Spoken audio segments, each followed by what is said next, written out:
ಪ್ರತಾಪಶಾಲಿಗಳೇ, ನಿಮ್ಮ ನಿಮ್ಮ ಅಧಿಕಾರ ವರ್ಗಗಳ ವಿಚಾರವನ್ನು ಈ ದೇವೇಂದ್ರನ ಯಶಸ್ಸಿಗೆ ಕುಂದಕವಿಲ್ಲದೆ ತಿಳಿಸುವುದು. ನಿಮ್ಮ ಅಧಿಕಾರದಲ್ಲಿ ನಮಗೆ ತೊಂದರೆ ಏನು? ಸಂದೇಹ ಮಾಡದೆ ನಿಶ್ಚಿಂತೆಯಿಂದಿರಿ. ನಿಮ್ಮ ಹೆಸರನ್ನು ಕೇಳಿದ ಮಾತ್ರದಿಂದಲೇ ವೈರಿಗಳು ಗಡಗಡನೆ ನಡುಗುತ್ತಿರುವರು. ನಿನ್ನ ಕೃಪಾ ಕಟಾಕ್ಷದಿಂದ ಪ್ರಜೆಗಳೆಲ್ಲರೂ ಕ್ಷೇಮದಿಂದಿರುವರು. ಭಲೆ ಭಲೆ ಅಗ್ನಿ, ಬಹಳ ಸಂತೋಷವಾಯಿತು. ಬಂದು ನಿನ್ನ ಪೀಠವನ್ನು ಅಲಂಕರಿಸು. ಯಮಧರ್ಮರಾಜ, ಇದರಲ್ಲಿ ನಿನ್ನ ಅಭಿಪ್ರಾಯ?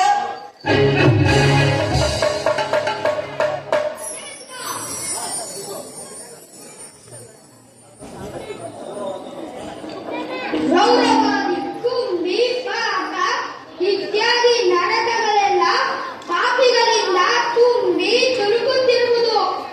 ನಮ್ಮ ಕ್ರೂರರಾದ ಭಟರು ರಾಜ ಕಾರ್ಯದಲ್ಲಿ ನಿರತರಾಗಿರುವರು. ನಮ್ಮ ಈ ದೇವಲೋಕಕ್ಕೆ ಯಾವುದೇ ಶತ್ರುಗಳ ಭಯವಿಲ್ಲ.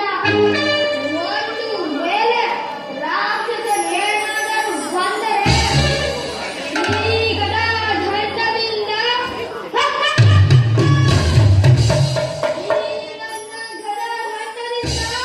ಅವರನ್ನು ಬಂಧಿಸುವೆನು. ನಿಶ್ಚಿಂತೆಯಲ್ಲಿ ಬೇಗವಾಗೋಣ. ಇನ್ನೇನಪ್ಪಣೆ?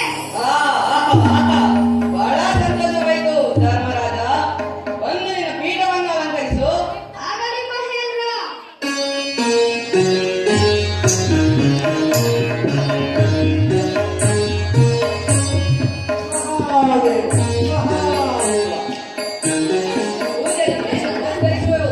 ಎಲ್ಲರಿಗೂ ಮಂಗಳವಾಗಲಿ. ಪೂಜಾರಿ, ಈ ಪೀಠವನ್ನು ಅಲಂಕರಿಸಿ.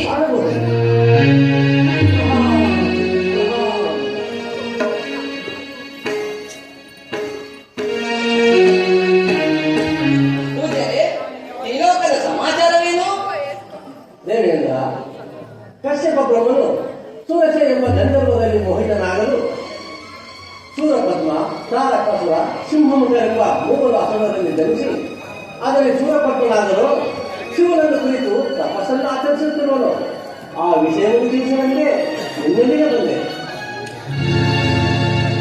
ಪೂಜಾರಿ, ಹಾಗಾದರೆ ಈಗ ನಾವು ಮಾಡುವುದಾದರೆ ಏನು? ಮಾಡುವುದೇನು? ಅವನ ತಪೋಭಂಗವನ್ನು ಮಾಡು ಅಷ್ಟೇ. ಯಾಕಂದ್ರೆ ದೇವಲೋಕದ ಅಪ್ಸರೆಯನ್ನು ಬರಮಾಡಿ ರಾಂಬೆ, ಊರ್ವಶಿ, ಮೇನಕೆ, ತಿಲೋತ್ತಮೆ,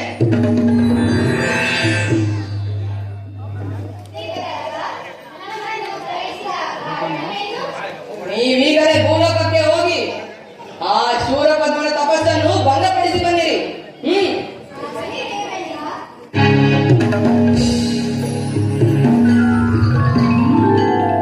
ಪೂಜಾರಿ, ನಿಮ್ಮಿಂದ ಬಹಳ ಉಪಕಾರವಾಯಿತು. ಲೋಕ ಕಲ್ಯಾಣವಾಗಲಿ. ನಾನೂ ಬರಬೇಕು. ಅಗ್ನಿ, ಯಮ, ಬನ್ನಿ, ನಾವೀಗಲೇ ಹೋಗಿ ಆ ಶೂರಪದ್ಮನ ತಪಸ್ಸನ್ನು ಭಂಗಪಡಿಸಿ ಬರೋಣ. ನಡೆಯಿರಿ.